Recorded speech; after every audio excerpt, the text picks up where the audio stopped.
I was telling the class on Tuesday night that there's some areas in my life that I've reached my limit in and I'm ready for a change. Yeah.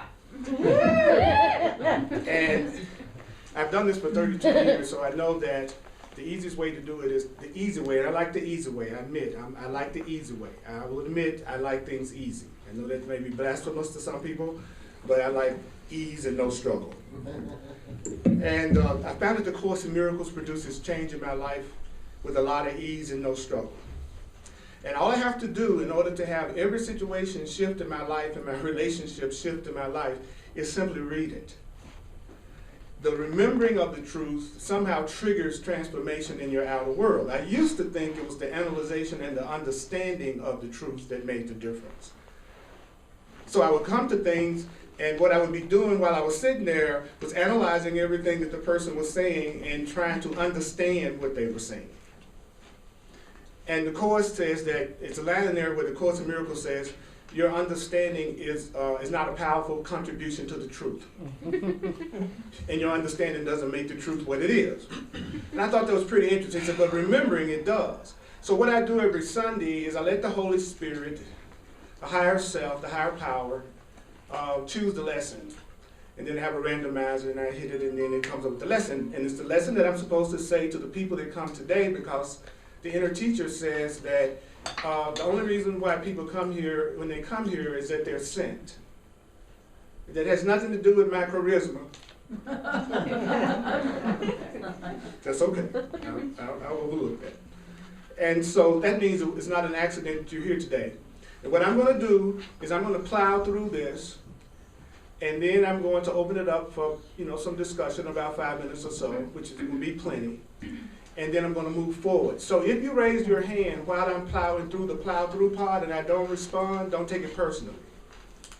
I want to finish a block of information before I throw it over for question and discussion. Is that cool with everybody? Okay, so if your hand shoots up and it looks like I'm ignoring you, I am. So your intuition is absolutely correct. Okay. And I hope that doesn't trigger on your childhood stuff. I came here to be ignored again. Stress. All right. So the section that I was told to share today was a section called The Totality of the Kingdom on page 127 in the text, if you have the book. The only guidelines to the Course is that you need not believe it. You need not believe it, you need not accept it, and you need not welcome it. Some of the things I say are going to be hard to believe. You're going to say, that's hard to believe. And then some of the things I say you may find quite startling. But if you will apply the ideas, you'll see that the ideas are true. So I just want to share that. No one's trying to convert you. I'm trying to convert me.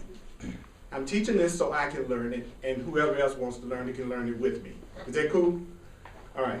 So I'm going to put this in very plain language. The course is written in Christian terminology, and I'm going to translate it.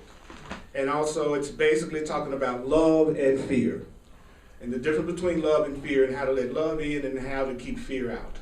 Okay. So it says, whenever you deny a blessing to a person, you will feel deprived. Because denial is as total as love, it is as impossible to deny part of the creation as it is to love part of the creation. Nor is it possible to love the creation totally at times. You can't be totally committed sometimes. So denial has no power in itself, but you give denial the power of your mind. You give denial the power of your mind. You give denial the power of your mind. Your mind's power is without limit. If you use denial to deny reality, reality is gone for you. Reality cannot be partly appreciated. Love cannot be partly appreciated. The truth cannot be partly appreciated. That's why denying any part of the truth or reality means that you have lost the awareness of all of reality. Yet denial is a defense, and so denial is as capable of being used positively as well as negatively. You can use denial in a positive way, you can use denial in a negative way, but if you use denial in a negative way, denial will be destructive because you're going to use denial for attack, but in the service of love, which means in the service of the Holy Spirit, denial can help you recognize part of reality and thus appreciate all of reality. Mind is too powerful to be subject to exclusion. You will never be able to exclude yourself from your thoughts. You'll never be able to exclude yourself from your thoughts. You will never be able to exclude yourself from your thoughts. Now, some of you who are listening to this for the first time, you're probably going through the interesting phenomena of just hearing a person speak English and not know what the hell they just said. Now, some of you all might be having that experience. Anybody having that experience, please raise your hand. You heard me read that, but a part of you went, now what the heck did he just say? I know it sounds like English, but I didn't get it, okay? If you feel deprived right now, then the Course just told us that it means you are denying a blessing to someone, probably yourself. Because it's only when you deny a blessing to a brother that you feel deprived yourself. So if I'm feeling deprived right now, I just need to come to the awareness that I'm not blessing myself, and at some level I'm not blessing others. If I'm going to be committed, I can't be committed sometimes. If I'm going to be committed to my happiness, I can't be committed to my happiness sometimes. If you're committed to your happiness sometimes, then there's going to be times you're not happy. Because the time that you're not committed opens up a space where something other than your happiness can come in. So if I'm committed to love, when I'm not committed to love is when I don't know it and when I don't see it. So as soon as I lose my commitment, that's when I experience something other than the thing I'm committed to.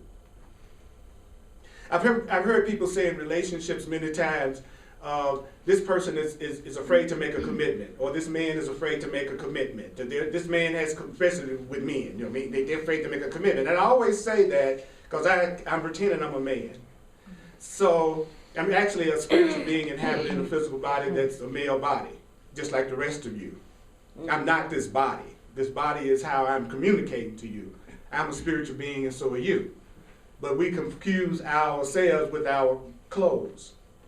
You know what I'm saying? So this body that's sitting in the chair isn't you. The body that's sitting in the chair isn't you. The body that's sitting in the chair isn't you. The body is your communication device. It's the way we communicate.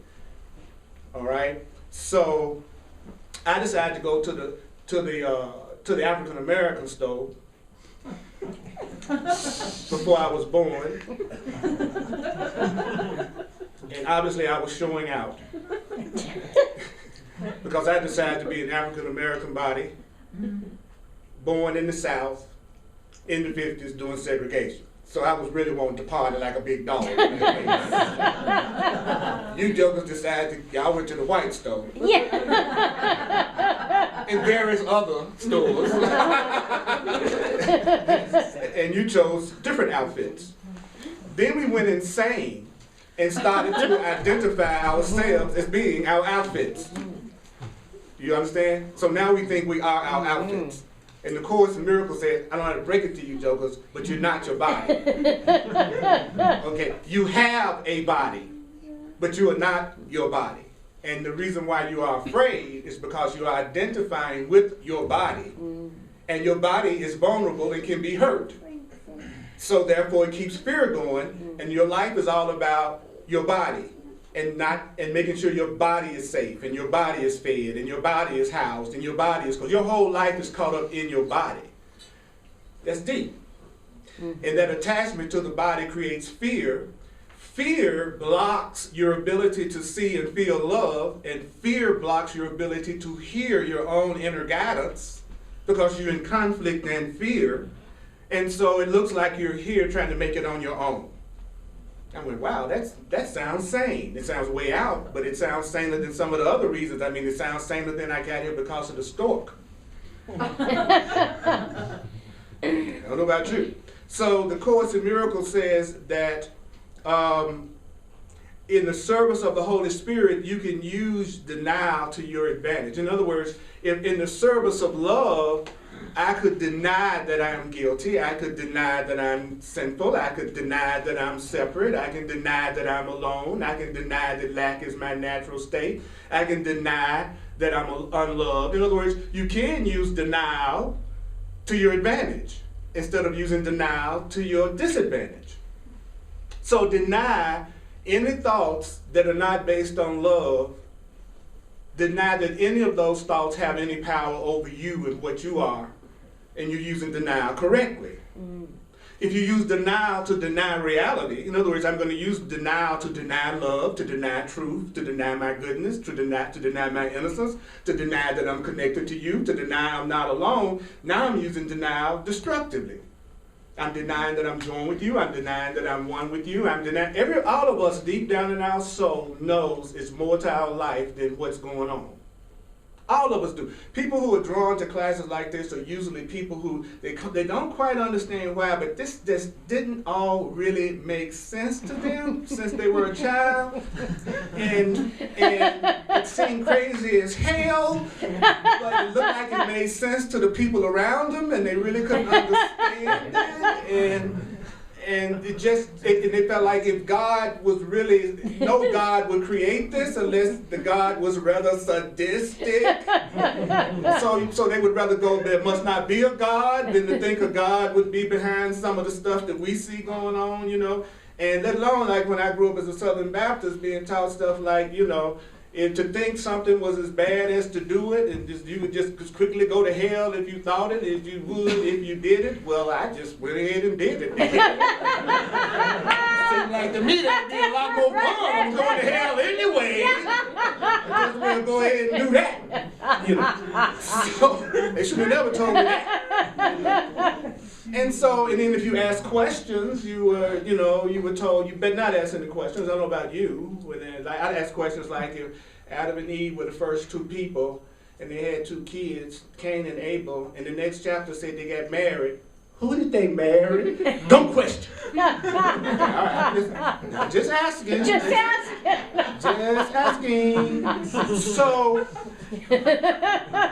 and when I would hear them talking about Jesus, I would get angry as a child. I would go, that's not Jesus, isn't like that. What are you talking about? You know, I know Jesus. Jesus is not like that. You know, it's like it was some of it I could buy, and some of it did not feel right in my soul whatsoever. And that's what I ask you to do as you're listening to me today. Buy what you want to buy, leave what you don't want on the shelf. Don't be what they call the people in the store that just take stuff and they don't, just walk out the store. Shoplifter. That's right. In my store, you can be a shoplifter of truth. You can just shoplift everything I say, and you can take it with me and use it what you want to, okay?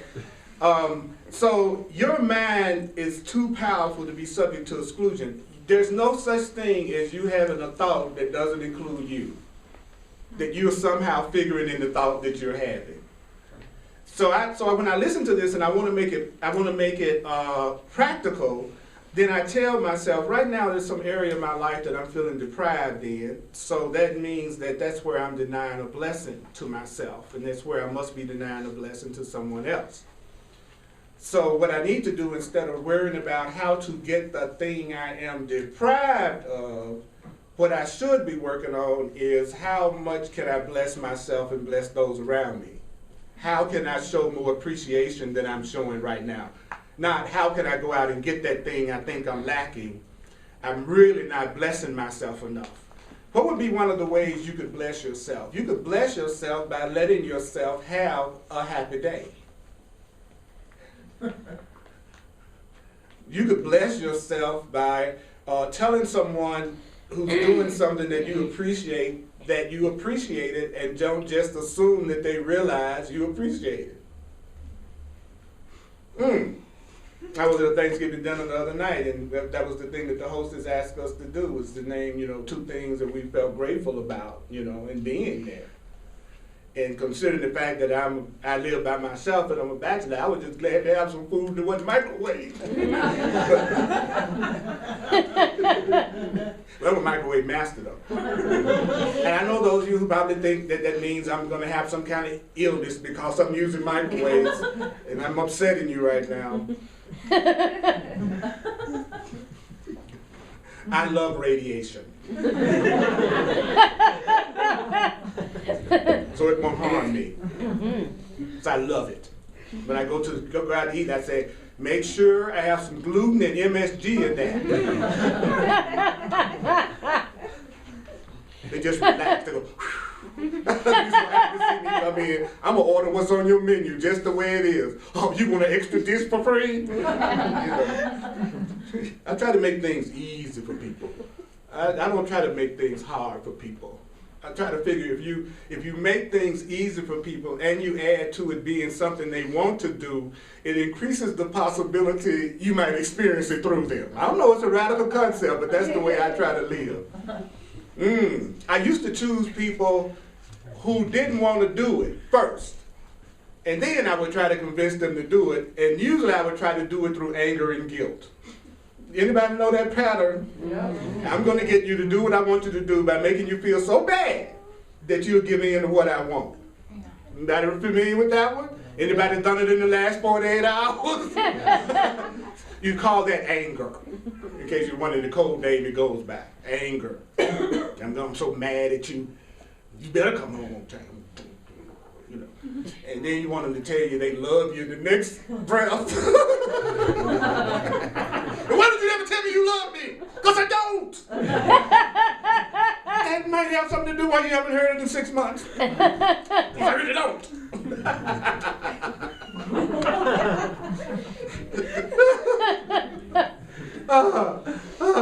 If they're not returning your phone call, they don't want to talk to you. They don't ask you out, they don't want to go out with you.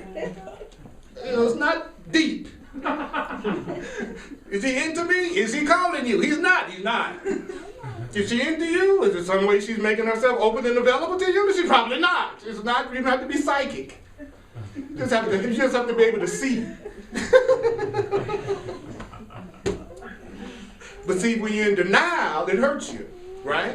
Because you're in denial, you're denying the truth of what you see. And now it's hurting you because you're overlooking the obvious. It's not hard to tell who loves you. It's not hard to tell who values you. It's not hard to tell who wants to bless you. It's not. It's the ones who are. But I love a lot of people and I don't ever call them and tell them I really love them, but I really do love them, I really do. That's cool. But it'll impress them more if they hear it from you. If you let them know. It's easy. Just go, I appreciate you. You know, I appreciate you. But it's hard for me to say that to you when I don't feel that way about myself. See, it's hard to give you what I don't have for myself. You know. So I have to say, the more I love myself, the more I feel comfortable telling you that you're cool. You see what I mean? You look really cool to me. So that means I must be looking pretty cool to me. You know. If I didn't feel any love for myself, I couldn't tell you that you were loving, that you look good to me. So, you do. You do. So, this paragraph, any questions about this paragraph before I go to the next paragraph?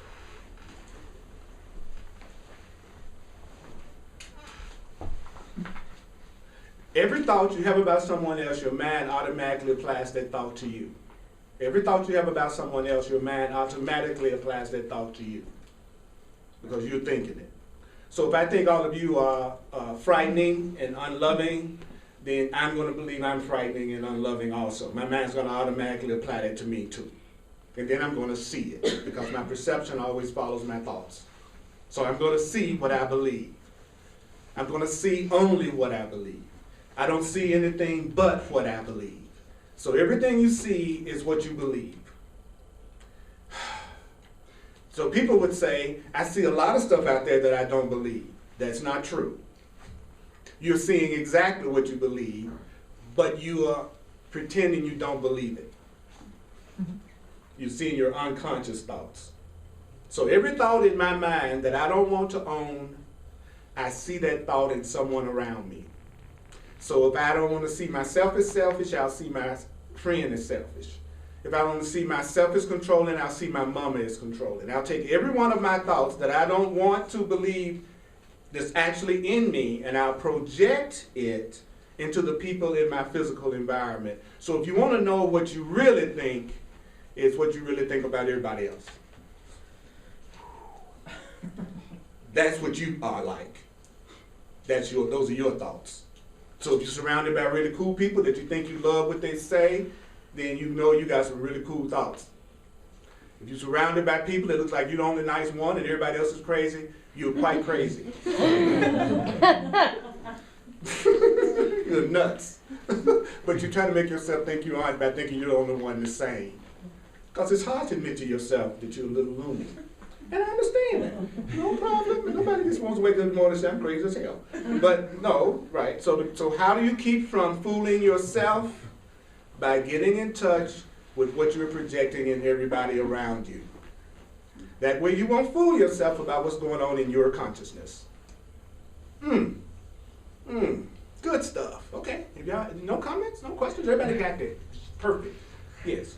Well, Earl, so then if I'm thinking thoughts, oh, these people are going to attack me, I need to be on guard, then that's what I'm thinking about myself. That's right. You're thinking you're going to attack yourself, and you're thinking that you need to be on guard.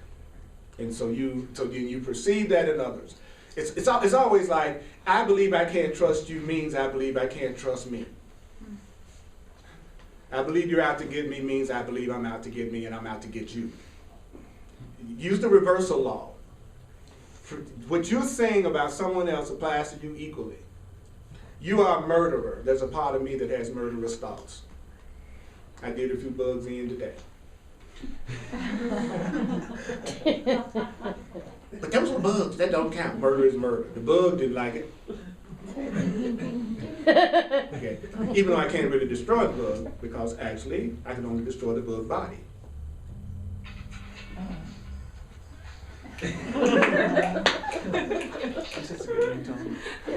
That's right. Hey, Earl? Yes.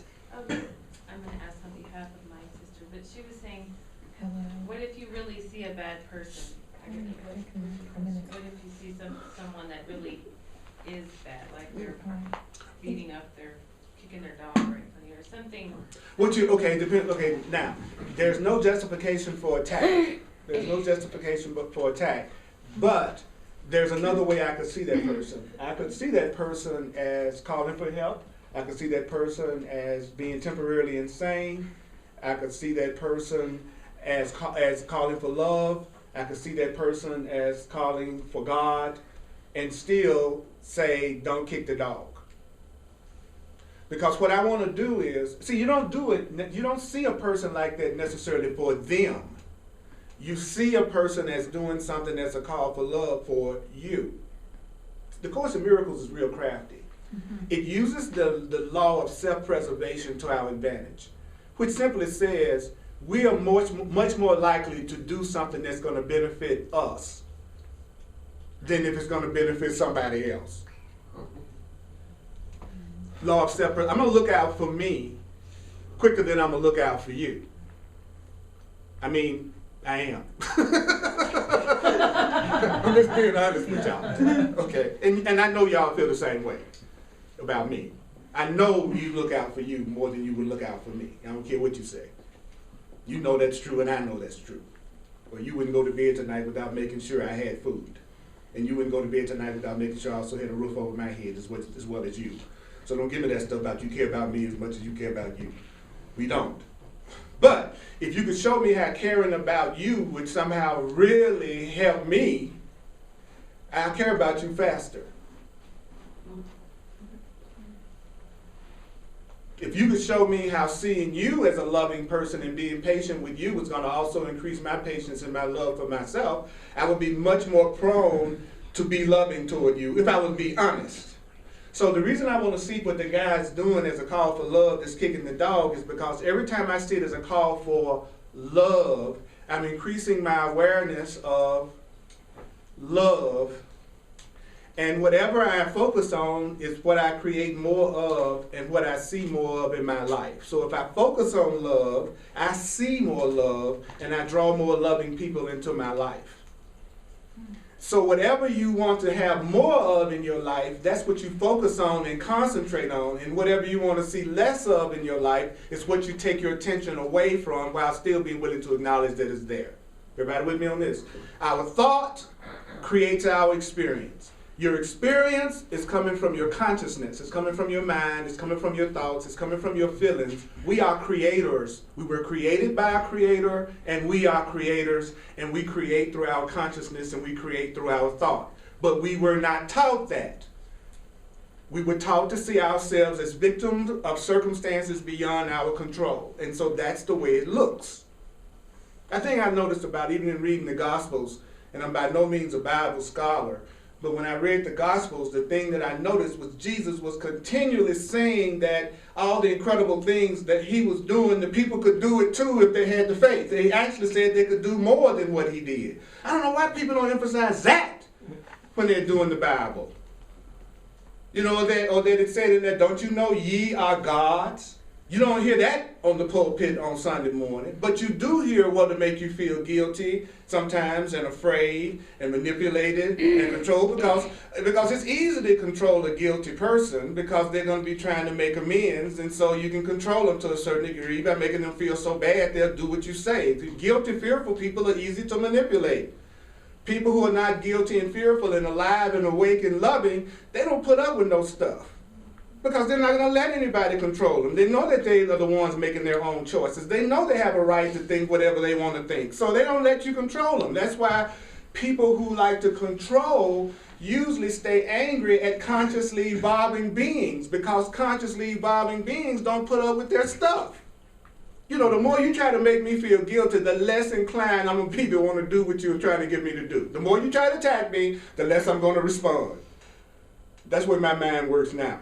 It's like, it's not till you come at me with some peaceful, loving approach that I'm going to even entertain a conversation with you. I'm not going to cuss you out. I'm not going to cuss you out. I'm not going to attack you. I'm just not going to respond to you until you come at me. Now, usually when you do that, the person who's controlling is going to escalate their anger. They're going to go at you even harder and tougher to get you to give in. But you have to hold your ground. And sooner or later, they'll get it. That, oh my God, if I'm going to get this person to even begin to listen to my point of view, I'm going to have to take a different approach. They're not going to respond to the guilt and anger. But when you put it on a person who already is insecure and feels guilty and angry and not connected to source, they feel already unworthy, and so therefore they are prone to try to make themselves feel valuable by trying to please you in some way because they're looking to you to validate them anyway. And so they attract more and more people who abuse them.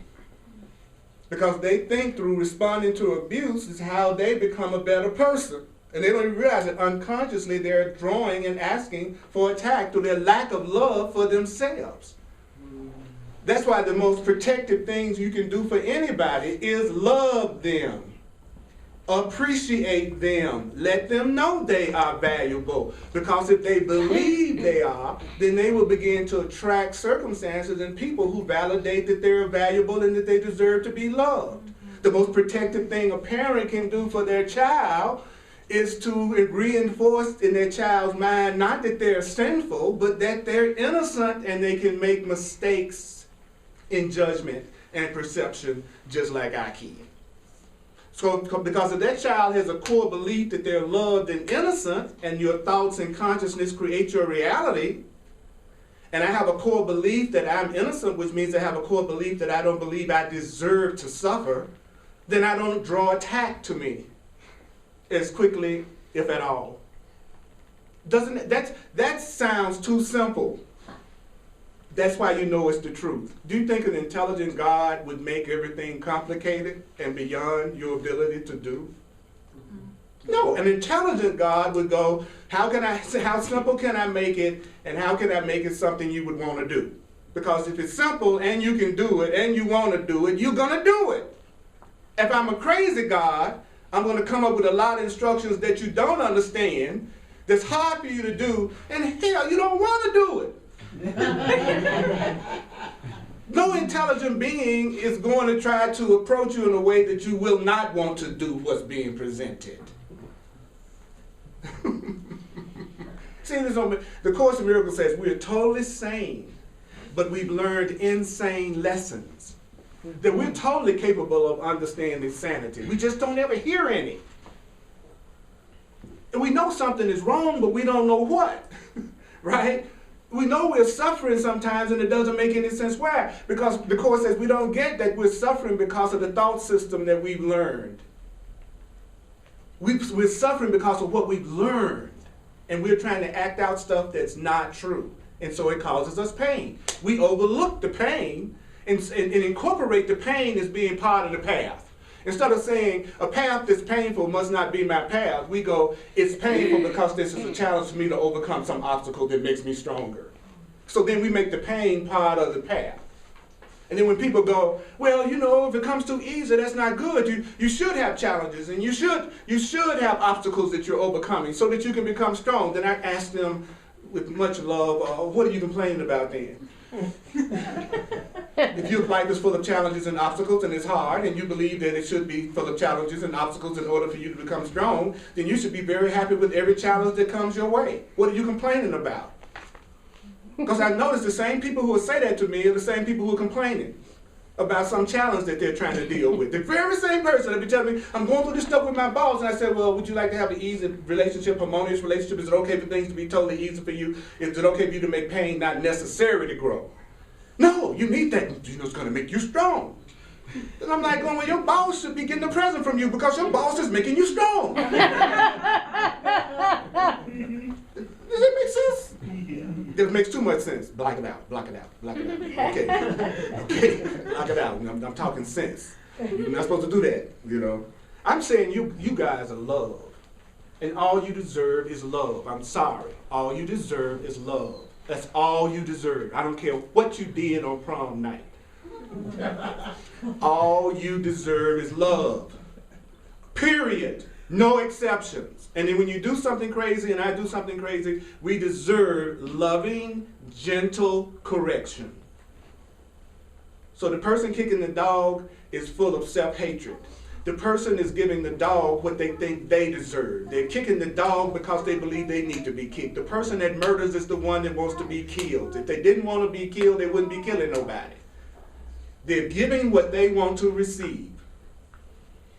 And punishing them does not correct their thinking. If I think 3 and 3 is 9, you can beat me all night long and I'm going to still keep saying 3 and 3 is 9 until you show me and correct me and make me aware that 3 and 3 is 6. Punishment is not correction. People come out of prison more bitter than they went into prison, and they want to hurt people sometimes more than they did before they went in unless they woke up and it really was used. Some people wake up and they go, whoa, I really want to do this differently. The vast majority of people come out, peace off.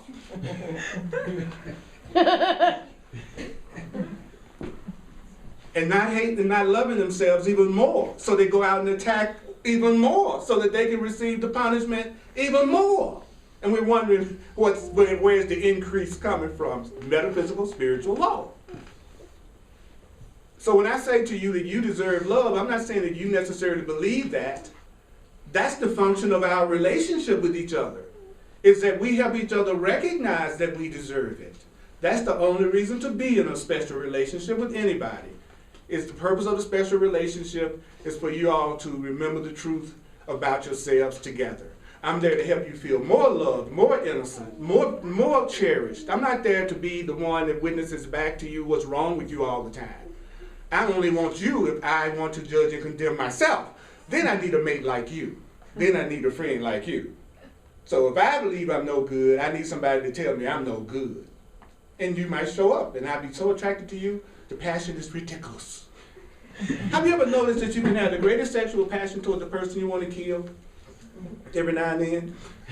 That you're the most angry at, that you get the most upset with, that you vow you never want to see again?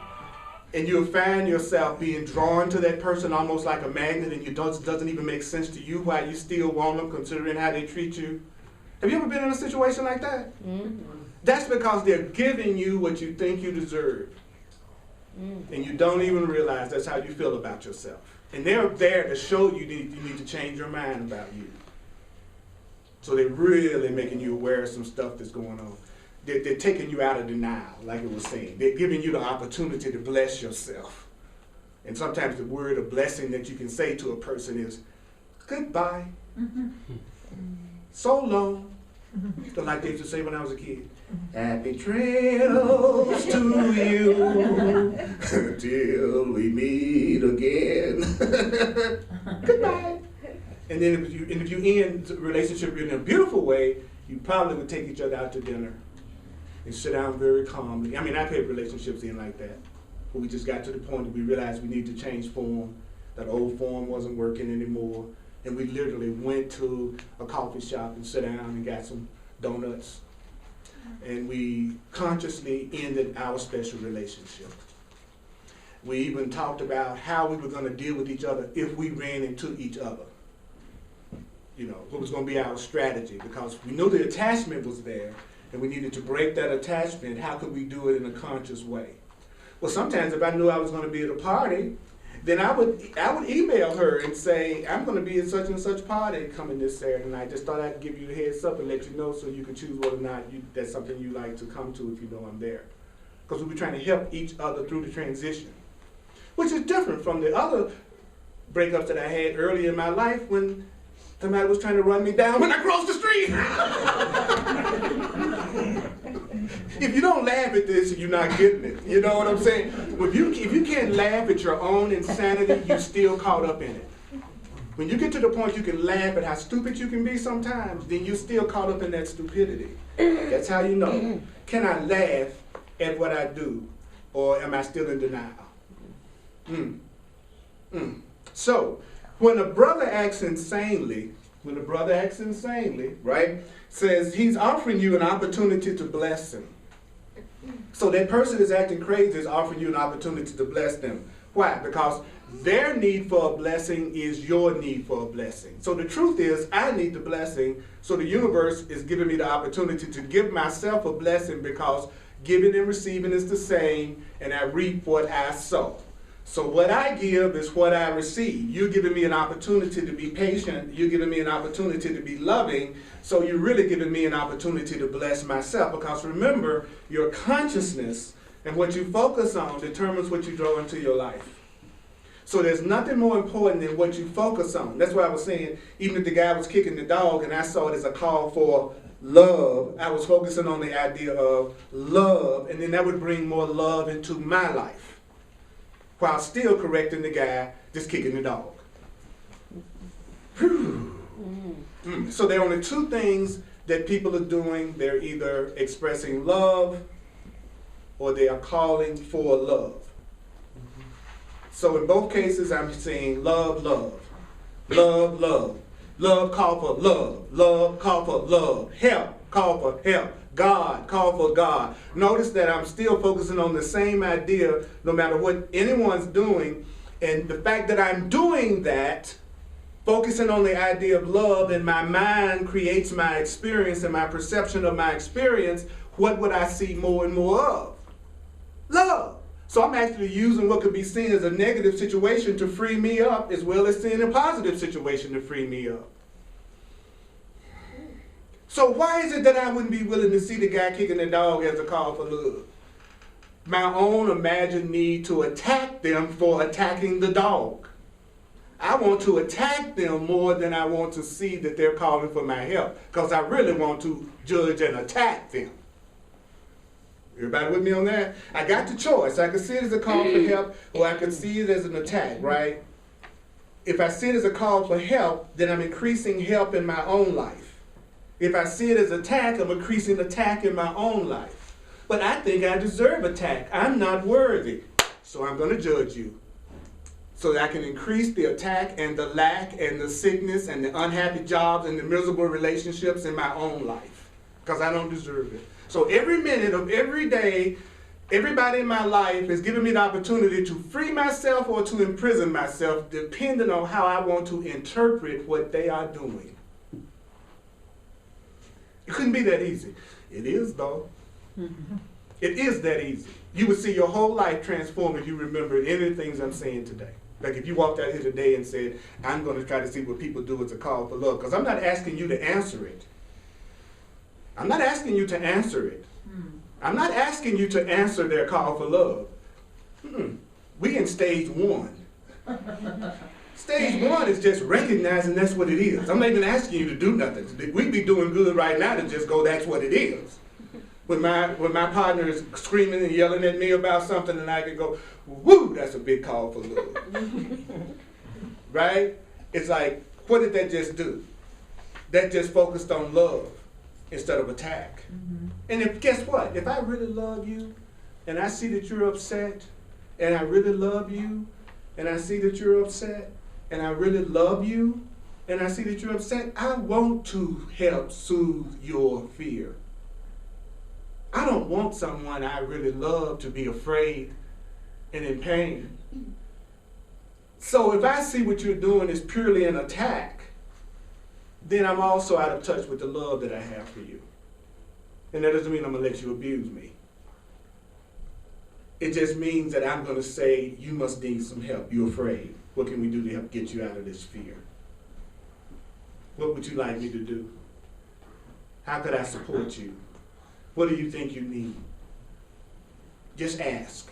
Just the fact that you ask can help diffuse the situation. The fact that you didn't go on the attack and you just went, whoa! Why? Because you are offering me an opportunity to bless you. I need the blessing as much as you need the blessing. I need the blessing I can give to you. And there is no way for you to have it except by giving it. So I can't have the abundance I don't give. I can't have the love I don't give. I can't have the compassion I don't give. That's why I stack things in my favor by hanging out with people that I like. Because it's easier to be kind to people you want to be kind to. And it's easier to be affectionate with people you want to be affectionate. I don't surround myself with people who are my challenges to love. You know, I want to grow, so I'm going to hang out and put all my attention on the people who make me mad so that I can learn how to like them. And then all the people who I get along with, I don't have time to call them and say, let's get together, because I'm too busy working on the boyfriend that's driving me crazy. You know, I can't go, you know, saying I got to visit, you know, it's like if you don't watch it, you'll find yourself focusing all your attention on the person you think that needs to change in order to make you happy.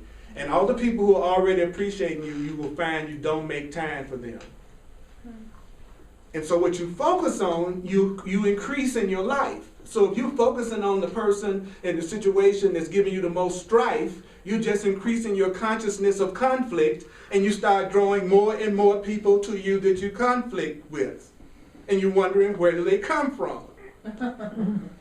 It's because that's where your attention is focused. And just think about it. The conflict is usually coming from your desire to change each other in some way, or your desire to get that person to be different so that you'll be happy. Why am I mad at my boss? Because my boss needs to be different for me to be happy. Why am I mad at the person kicking the dog? I'm mad at the person kicking the dog because they shouldn't be behaving that way, so I'm upsetting myself about them kicking the dog. So actually I'm attacking myself about the person kicking the dog. That's deep, because all that anger I'm feeling is affecting my physical body. All that anger I'm feeling at them is attacking my physical body. So I'm actually attacking myself about the person attacking the dog, and the person attacking the dog doesn't even feel my anger. So the next time you're busy trying to, you know, project your anger on someone, always remember they don't feel it. You do. And it's your body that's being attacked, not theirs. So you can just as peacefully say no as you can attacking yourself with no. It can be just as much, this ain't gonna happen. As a matter of fact, you're a little bit more frightened when you go, don't touch me. And you really calm and you know what I'm saying? So remember, all that you give is given to yourself. All that you give is given to yourself. And practicing the truth doesn't mean that you allow yourself to be physically abused or anybody else to be physically abused. What we're talking about is the way you're looking at it. Because the way you're looking at it will determine how you feel. And how you feel determines what happens with your own body and your own life. Because your life is a reflection of your feelings. So the more grievances and anger you think you're projecting at the parent who disappointed you or the mate that disappointed you, they do not feel it. Literally, they don't feel your anger. You do. They don't feel it. So they're really giving you an opportunity to bless yourself by wishing them peace so that you can feel more peace and have more peace in your life. And whatever they are doing or not doing, they are going to receive the result of that also. So what I'm supporting us in doing is not attacking ourselves, not hurting us, loving us, blessing us, which won't really fly if you really think you deserve to be punished and you're no good. This will not be a class that'll turn you on. But think about it. Think about the thousands of people that go to gatherings to hear how guilty and sinful they are. And tithe. I mean, give 10% of their income to be told that they're like nothing but sinful, guilty wretches.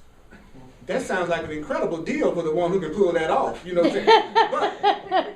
But why do they go? Because they believe it. So it looks like that teacher is telling them the truth. So they go back. But they come to a class like mine, and they say you're sinless, you're guiltless, you're innocent, you deserve to be loved no matter what. The Creator is nothing but love. You are not a victim of the world you see. And then I become kind of suspicious. I become the devil in the angel's cloak. You know, well, wait a minute now. I don't know. I become uncomfortable about that, him saying it. Why? Because I might not be saying something that you believe about yourself. What I'm saying may be more loving than you think you deserve to hear. So it won't resonate with you. It won't turn you on. Matter of fact, it'll send you into unconsciousness, and all you want to do is go to sleep. Because what you're hearing is too opposite to what you believe about yourself. But my job is to tell you you deserve it no matter what your reaction to it is. Because that's what we need to hear. If we're going to move into the love boat, we need to hear the loving thoughts even when we don't believe them. Even when we believe we're guilty. Even when we believe we're sinful. Because in order to change, a thought has to be introduced. So I've got to introduce thoughts to you that you may not necessarily believe about yourself. I have to plant the seed that you're innocent and that you deserve love. Even if you think you don't believe that you're innocent and deserve love. That's why I don't have a lot of people that come to my class a lot. Because I'm saying too many loving things. You know, I know that sounds weird, but it's the truth. But I'm also doing something else that's challenging. I'm asking people to grow up. I'm asking people to take responsibility for themselves in the way that they see things. I'm saying that you have to change your own mind to make a change. And I'm saying that you're not alone. So you'll be amazed how that the responsibility angle is what unconsciously repels people the most. To say, you are not a victim. You are creating your reality. You are not alone. No matter how you were born and no matter what your past was, today you can make a choice to think differently. And if you can make a choice to think differently today, you can have a different reality. To tell you that you didn't create yourself. There is a higher power. Sorry. And it wants to get into your life and take it over and guide you. You don't have to work as hard as you do if you would tune into the truth, because you weren't meant to struggle. Love created you. See, that might be totally opposite to the way I was programmed. So I've got to take a stand and go, you know what, even though this sounds crazy. That's why I tell you at the beginning you don't need to believe it. Because if you had to believe it, it would be hard for you to hear it. But if you don't have to believe it, you at least let it in.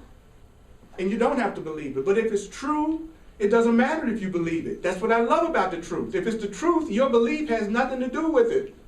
If it's true, if I love you, the fact that you don't think I do doesn't mean anything. It certainly doesn't mean I don't love you just because you don't think I do. But it does mean that you're delaying some affection that you could be receiving if you weren't so blocked.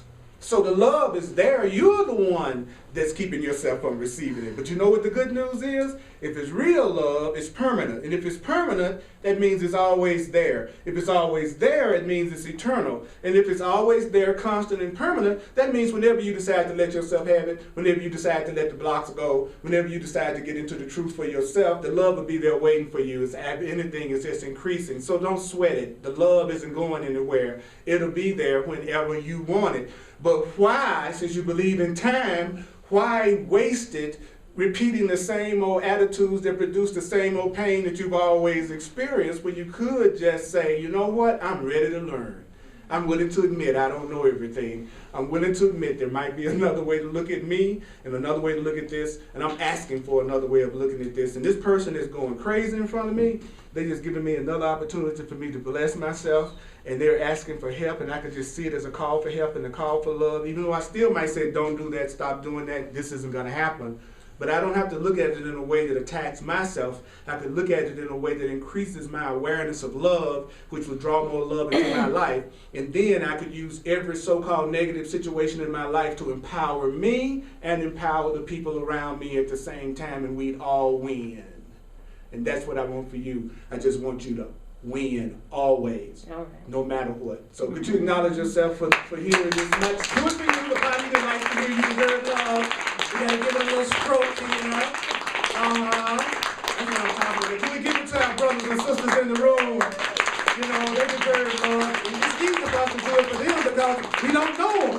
So we really want them to have the best. We don't know what they did last night. We just want the best for you. Okay?